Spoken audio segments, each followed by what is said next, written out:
We've all had to take a deep breath in the studio. Those amazingly powerful words written by Chris Sutton. A very emotive and difficult subject for you, Chris. I know it's something that you and I have spoken about for years. You've highlighted this issue. You've raised it so many times. And it just feels like there's still not been any decisive action taken. Why? I mean, that was the question at the end of the piece. Is football doing enough? And it's not doing anywhere near enough. You know, I'm part of what, you know, I played football all my life and part of a football family. Football hasn't handled this very well. And, you know, essentially, is that what it takes for the death of a Nobby Stiles, who died in the most appalling way, for Bobby Charlton to be diagnosed with dementia, for this debate to come up once again? Are we going to wait another 4 months for another one of our great players to emerge with Alzheimer's or dementia? I listened to the discussion with Jake and the boys on the show earlier, and it was a great debate, good of them to highlight it. The biggest thing I took out of that, though, is that Joe Cole, Rio Ferdinand and Leon Osman, they weren't aware of the numbers. They weren't really aware enough of this, and they talked about the need for discussion. But we've discussed this so many times. It's the same old faces. Dawn Astle, a pioneer for this. Her dad, Jeff Astle, died at 59 years old. He choked to death in front of his family. Just think about that for a minute. And then, this is hard for me, this. Chris, what can we do? What should be done? Yeah, okay. There's no cure for dementia. There's no cure for Alzheimer's.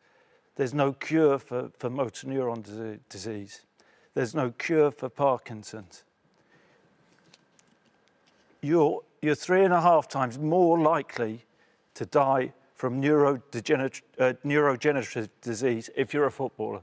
These are facts. They are out there. Dave, I don't know whether you read the article this morning. Dave Watson's wife, Dave Watson, England captain, 65 caps for his country. These are her words, the forgotten England captain. That's her husband. Football has turned its back on him. Dawn Astle said, if an England captain can be forgotten, what chance do players have who aren't household names? There are families donating their husbands' brains for testing. The least football could do is show these families a little bit of respect and get behind the campaign. And you know, it may save future lives, and it may help future generations. Why isn't football getting behind this? And change is needed. And I'd like to propose 3 things to the governing bodies: FIFA, the FA, the Premier League, and the PFA. And these 3 simple things that you can change right now. One is the immediate introduction of temporary concussion replacements. For there to be no delay for trials. Trials are not required. 2, a limit to heading at all levels, including professional, a maximum of 20 headers per session in training, a minimum of 48 hours between sessions. And 3, more funding to support truly independent research to take this forward. You all have the power to make a change, and you need to start now. There's no time to wait.